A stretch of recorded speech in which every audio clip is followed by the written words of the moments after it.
정치 고수다. 오늘은 김성태 전 국민의힘 원내대표와 함께하겠습니다. 어서 오세요. 예, 안녕하세요. 안녕하세요. 지난주 이 자리에 나오셔서 장동혁 대표가 한동훈 전 대표를 제명할 것 같다라고 우려하셨습니다. 그런데 결국 그렇게 됐습니다. 다른 선택지 없었을까요? 결론은 제가 예상은 했습니다만은 자신들도 문제지만은 그 주변 세력들이 이걸 이렇게 사단내지 않으면 안 될 그런 정치적 상황이 국민의힘 내부 안에 자리 잡고 있다는 게 대단히 참 암담하고 참담한 현실이죠. 그러니까 이제 실질적으로 국민의힘 입장에서는 다시 2030년 수권 정당으로서 이제 다음 대선을 기약하려면은 이제 총선이라든지 지방선거, 대통령 선거 이 3대 기반이라는 게 제일 중요한 건데 지금 재작년 총선 완패했죠. 작년 대통령 행정 수반 자리 넘어갔죠.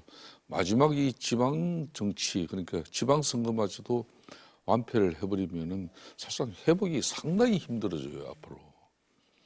그런 측면에서 제가 볼 때는 절체절명의 위기인데 당 내적인 그 갈등 이 사소한 차이 결국은 윤석열의 그 벽을 넘어야 되는 건데 그게 벌써 엄청난 그 인식 차이가 이런 외형적으로는 전 당대표의 당원 게시판 그러니까 정치적으로 도덕적인 문제였지만은 그걸 당헌 당규라 또 어떤 사법적인 판단에 의해 가지고 현 대표가 책임을 지든 또 전 대표가 또 그걸 가지고 이런 현상 자체가 결국은 전체 내용이 보면 다 정치가 실종되어 있는 거예요.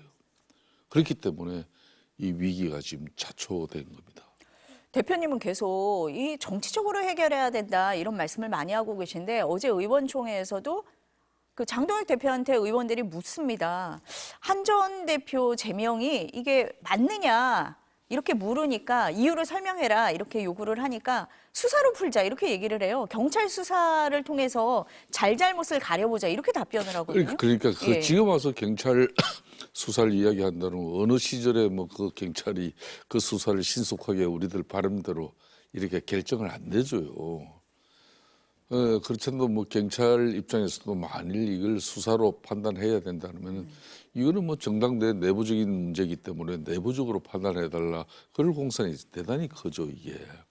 뻔한 내용인데 그럼 그걸 기다렸다가 당내 통합이 이루어집니까? 그건 아니죠. 그렇기 때문에 저는 그런 측면에서 지금 이 갈등 구조 해결책을 경찰 수사 결과를 가지고 그걸 답을 할 성격은 아니죠.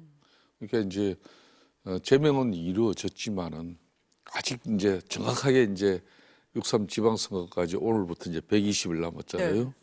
그러니까 이제 큰 선거를 앞두고 있는 과정에서는 이 정당이 과거에 당을 덩짓던 사람들 자진해서 탈당하고 당의 불만 세력으로서 당내 자기 요구 주장이 관철 안 되니까 당을 떠나가지고 다른 정치적 목표를 가지고 지향했던 그런 사람들도 이제는 선거를 통해서 우리가 하나가 되자. 그렇기 때문에 이제 통합의 에너지가 만들어지는 게 보통 선거 이전의 당 상황인데 이건 대려 거꾸로 결국은 이제 4개월의 시간을 이 두 사람들이 더 잘 활용하고 밖에 이준석 개혁신당까지도 이렇게 크게 보수 진영의 큰 그릇으로 아우러지면은 그나마 6.3 선거가 그래도 해볼 만한 선거로 그나마 이제 중도층의 무당층의 그런 국민들이 조금이라도 눈길을 주지만은 지금 현 상태로 가지고는 보수 진영 아무리 이 사람들 결집시켜 놓으면 뭐 합니까? 이 사람들 결집된 그런 득표를 가지고 우리가 지방선거에서 좋은 결과를 그건 어렵잖아요. 오세훈 시장이 왜 그러겠습니까 지금?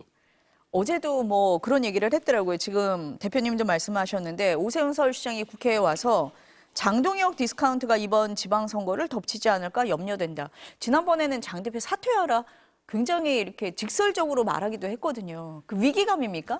당연하죠. 오세훈 예. 시장이 앞으로 6.3 지방선거에서 민주당 어떤 후보가 나오더라도 사선의 갈록을 가진 서울시장으로서 자기가 거뜬하게 이길 수 있다. 그러면은 아마 지금 뭐 장동혁 대표한테 그렇게 날선 비판이라든지 사퇴하라든지 이런 이야기를 안 하죠. 그렇지만 이제 벌써 작년 하반기부터 좀 빨간 불이 들어오기 시작했어요. 근데 요 근래 같은 경우는 노골적으로 이제 그 격차가 좀 벌어지는 그런 여론조사들이 막 쏟아져 나오고 있거든요. 그러면은 오 시장 입장에서는 그렇지 않아도 사선의 서울시장이면은 서울시장이 중심이 돼가지고 이번 6.3 지방선거를 그렇지 않아도 타 지역도 많이 어려운데 선거를 리드해 나가는 그런 힘을 자신이 가지고 그걸 또 보여줘야 되는 건데 자기부터가 지금 발등에 불이 떨어져 있으니 이게 낭패 아닙니까? 그 낭패의 원인이 지금 장동혁 대표다라고 보는 이 거예요. 당 체제가 쉽게 말하면 당을 크게 통합해내지 못하고 당의 분열을 더 야기시키는 어떤 그런 당 운영 방식의 문제다. 그래서 사퇴해라. 이렇게 이제 되는 건데 일되면은 이게 이제 이제 이영희 위원회가 꾸려지고 이제 곧 이제 공천관리위원회도 꾸려질 것이고 뭐 이런 선거 이제 체제가 갖춰지는데 이 선거는 가장 힘든 선거가 이 지방선거 관리예요. 수많은 간역단체장, 기초단체장, 강력위원, 기초위원 수많은 이 지방선거에 참여하는 그 구성원들의 그 갈등이라는 게 이루 말할 수 없이 커요. 이걸 갖다 중앙당이 굳건하게 서고 중앙당 뭐 당대표를 포함한 지도부의 리더십이 뭐 일사분란하게 작동이 되어져야 갈등 관리를 하면서 지방선거가 진영이 제대로 갖춰지는 건데 지금 4개월 앞두고 아직도 이 상황이면 정말 큰일이죠. 지금 상황. 근데 오세훈 시장이 어제 장동혁 대표를 공격하고 비판을 하니까 나경원 의원은 오세훈 시장을 오히려 비판을 했더라고요. 각자 자기 일을 먼저 할 때다 이렇게 했거든요. 그러면은 지금 장 대표하고 각을 세우고 있는 오세훈 시장이 공천을 받을 거냐? 지금 후보군도 뭐 나경원 의원도 있고 안철수 의원 이름도 나오고 뭐 그렇잖아요. 지방선거 앞두고 여러 갈등이 또 분출될 수 있을 것 같은데요. 어떻습니까? 그러니까 나경원 지금 이제 의원 같은 경우도 5선 의원으로서 이제 서울시장 도전 이 지금 이제 기회를 결코 뭐 쉽게 포기할 수 없는 상황이에요. 그렇게 도전할 수밖에 없는 상황인데 그러려면 현직 오세훈 서울시장의 벽을 당내 경선에서 뛰어넘어야 하거든요. 그렇죠. 그러니까 오 시장 쉽게 말하면 지청과 자신의 지청을 이제 나경원 시장 같은 경우는 당내 강성 지지 그룹 지금 특히 뭐 장동혁 체제의 어떤 그런 지지를 기반으로 자기가 오세훈 시장을 경선에서 꺾고 싶어하는 그 욕구가 있어요. 그런 전략이 또 수립돼 있고 그러다 보니까 오 시장이 요 근래 자신 위기감은 뭐 위기감인데 저걸 모두 당 책임으로 이렇게 돌리는 측면에서 나경원 의원은 선당 후사하자. 당을 더 중시하고 자신의 뭐 정치적 어떤 욕구나 또 어떤 현실은 그거는 다음으로 해야지. 자기를 왜 상수를 두고 당을 갖다 그렇게 뭉개버리냐 이거예요. 즉 그 말은 당신 말고도 내가 있다 이제 그 이야기가 될 수도 있는 거죠. 네. 안철수 지금 현재 의원 같은 경우도 지금 현재 뭐 이 상을 좀 예의주시하고 있잖아요. 요즘 안철수 의원도 그렇게 뭐 당에 그렇게 비판적인 대열에서 이제 잠시 벗어나 있는 상황이거든요.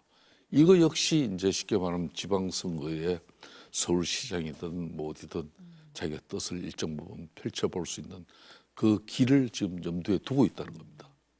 앞서서 대표님 말씀하실 때 뭐 개혁신당하고 연대를 한다든지 뭐 이렇게 외연을 확장해야 된다라는 말씀을 하셨는데 이준석 대표가 장 대표 단식할 때 가기도 하고 쌍특검 할 때 연대하자라고도 했잖아요. 근데 국회에서 오늘 토론회가 열렸는데 이런 얘기를 했어요. 장동혁 대표가 황교안 전 자유한국당 대표 때와 비슷한 결과를 맞을 거다. 이런 얘기도 하고 국민의힘과 선거연대하는 거 어렵다라는 의사를 밝혔습니다. 어떻게 보고 계세요? 그러니까 황교안 예. 대표 시절에 21대 총선을 치렀지 않습니까? 거의 그때 뭐 정말 최악의 또 103석을 가졌으니까 역대 뭐 최악의 성적표를 손에 쥐었습니다.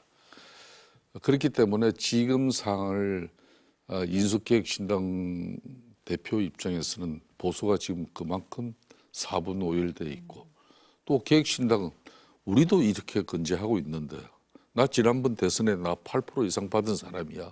이런 거거든요.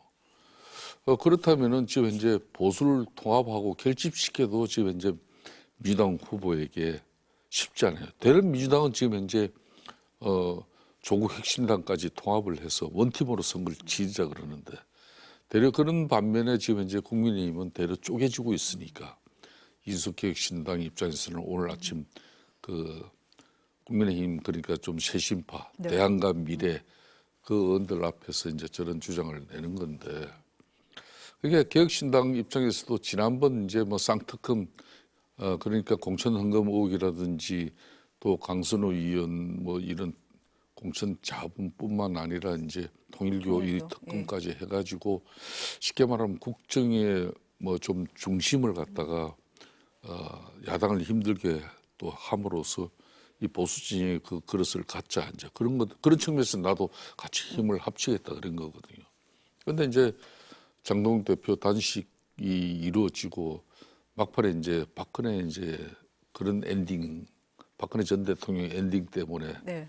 뭐 이 같이 하기 어렵다 이제 이렇게 되는데 앞으로 개혁신당 입장에서는 갈수록 자신들의 몸값을 높입니다. 그러니까 이제 수도권 같은 경우는 이 경합을 하다 보면은 한 표가 진짜 중요한 건데 그런 측면에서 개혁신당이 쉽게 이제 이 연대 내지는 통합 이야기 하지 않는 겁니다.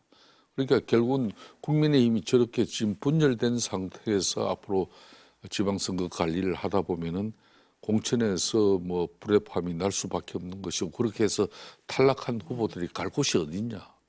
전부 개혁신당이다. 그러면 이삭 죽기도 여태 뭐 이 어느 정당보다도 소수 정당이 큰 이삭을 주는 정당 없을 거다.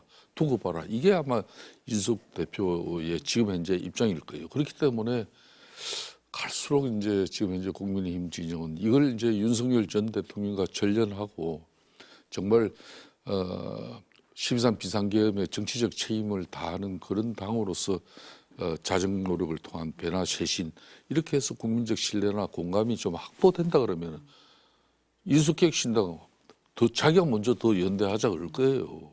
그런데 이게 아니니까 지금 뭐 자신은 앞으로 두고 봐라 그런 식이죠. 지금. 오히려 국민의힘하고 연대를 하겠다라고 바로 얘기하는 것보다 상황을 주시하면서 유리한 국면으로 끌고 갈 수도 있겠다라고 보는 것 같다라는 게 대표님 시각이신 것 같습니다. 지금 지방선거 말씀을 많이 하셨는데 최근에 이재명 대통령이 부동산 관련해서 강경 메시지를 계속 내고 있잖아요. 이 수도권 선거에서 부동산이 굉장히 좀 영향을 줄 것 같은데 민심에 어떻게 작용할 거다라고 보십니까? 영향을 줘요.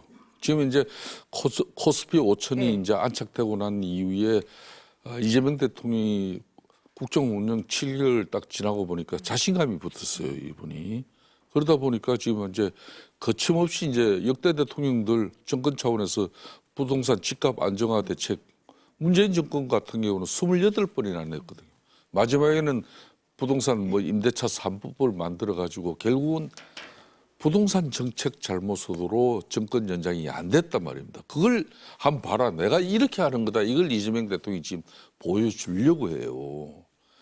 저는 그런 측면에서 지나친 자신감 같은 경우는 대려 시장이 혼란스러워질 수도 있는데 이 부동산 부분에 대해서는 정말 역대 어느 정권은 다 그렇지만 신중하게 접근해야 되거든요.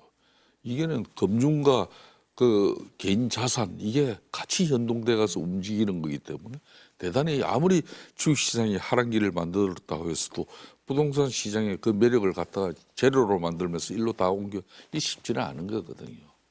그럼에도 저렇게 가는 부분에 대해서는 저게 만약 성공하려면 이재명 대통령 그러니까 지금 현재 청와대 대통령실뿐만 아니라 정부 강요들 뭐 한 56명 되는 비서관급 이상 되면 여기에 지금 뭐 2채 이상 집 가진 사람들이 25명 되잖아요.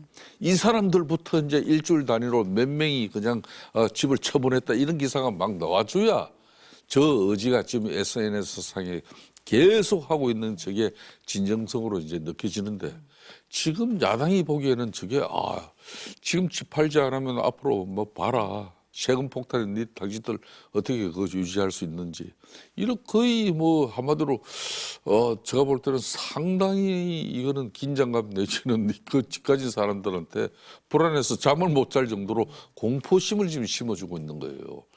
어느새 이재명 대통령도 트럼프 대통령 좀 닮아가고 있는 거예요 지금.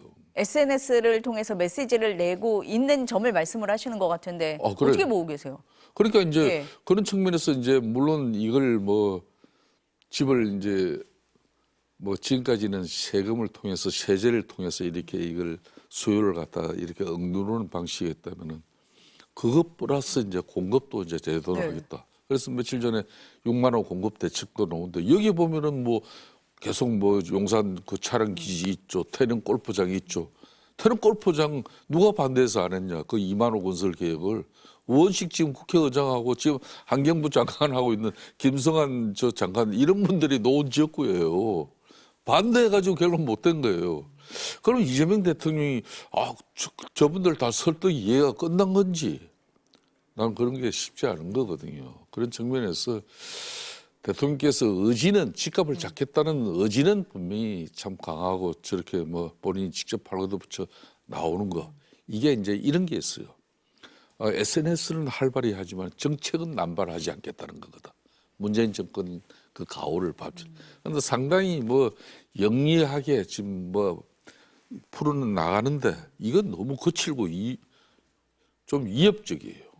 이게 좀 내가 볼 때는 좀 이런 걸 트럼프 대통령 안 닮으셔도 된단 말이에요. 다들 말씀을 하시는데 부동산은 굉장히 어려운 그럼요. 의제잖아요. 그런데 지금 대통령이 계속해서 강경 메시지를 내고 있는데 어떻게 좀 풀어나갈지는 저희도 좀 지켜봐야 볼 대목인 것 같습니다. 잠깐 언급을 하셨는데 그 네. 민주당 안에서 조국혁신당과의 합당을 두고 당내 갈등이 지금 불거졌습니다. 이 상황은 어떻게 보고 계세요? 원인이 어디에 있다고 보십니까? 정청래 당대표의 1차 원인이죠. 자기 정치를 공고하기 위한 홀로서기인데 이걸 대통령 만든 집권당에서 1호 당한 이 더군다나 합당 당대당 통합 문제는 이게 대통령이 판단하고 그래서 당청이 큰 공감 속에서 당원들에게 이게 학대 생산되는 그런 토론 방식이라든지 공감 확산 방식을 가져가야 되거든요. 그런데 어느 날 전격적으로 정청래 당대표가 제안을 했어. 그래 좋아요. 일본 같은 경우는 이재명 대통령의 성공을 위해서 6.3 지방선거 이기기 위해서 조국 혁신당과 원팀이 된다. 그거 좋아요. 그런데 두 번째가 뭡니까? 다음 정권 재창출을 위해서 조국 혁신당과 통합해야 된다. 다음 정권 재창출. 그럼 지금 앞으로도 예? 그러니까 4년 5개월 남은 지금 현 대통령을 두고 저 이야기를 당대표가 저렇게 치고 나가는데 어느 대통령 그리고 청와대 참모들이 기분 좋을 리가 있습니까? 그게 정청래 당대표가 지금 위기에 처해 있는 거예요. 지지난주 이제 정청래 당대표를 필요하는 한병도 새로운 원내대표 이런 지도부 청와대 만찬을 일이 2시간 40분 하는데 이재명 대표 일성이 반명인가요? 상당히 언중유골이거든. 뼛속에 완전 말 속에 뼈가 있는 건데 그 다음 날 바로 이걸 저질렀다고요. 그러니까 이재명 대통령이나 그 측근 입장에서 이거 뭐야 이제 이렇게 된 거예요. 그래서 지금 현재 이해찬 전 총리 지금 현재 장례 치르자마자 지금 이제 민주당도 이제 네 분이 이제 노골화됐잖아요. 쉽지 않은 문제예요 결론은. 정청래 당 대표는 그대로 1인 1투표제에다가 이거 그대로 이제 밀고 가죠. 그럼 이제 좋아. 그럼 뭐 제가 볼 때는 최종적인 이 싸움의 결과는 아마 정청래 당대표가 이길 거예요. 합당이 될 거다 이렇게 보시는 거예요? 아니 합당 그러니까 결정을 하는 것까지는 예. 정청래 당대표가 이기는데 진짜 합당 결정을 이제 선포할 것인가 그건 쉽지 않은 문제고 자 그렇게 해서 지방선거를 치르고 8전당대 이렇게 간다는 공식이 있었잖아요. 거기에 지금 대항마가 현직 김민석 총리가 됐단 말이에요. 이분도 이제 뭐 여러 이야기를 낳고 있잖아요. 이런 상황이 나면은 그러니까 항상 권력을 잡고 나면 제일 무서운 게 야당이 아니라니까. 그게 당청 간의 갈등이 제일 무서운 거예요. 나는 이렇게 이 보수 진영 같으면 모르지만 보수 진영 같은 경우는 대통령 만들려고 하면 너무 일찍 자빠져가지고 수직적인 당정 관계를 갖다 자초하다가 여의도 출장소 신분밖에 안 돼가지고 그냥 국민들로부터 신임을 잃어버리는 그런 정당이 되는 건데 그게 지금의 국민의힘이 그렇게 됐잖아요.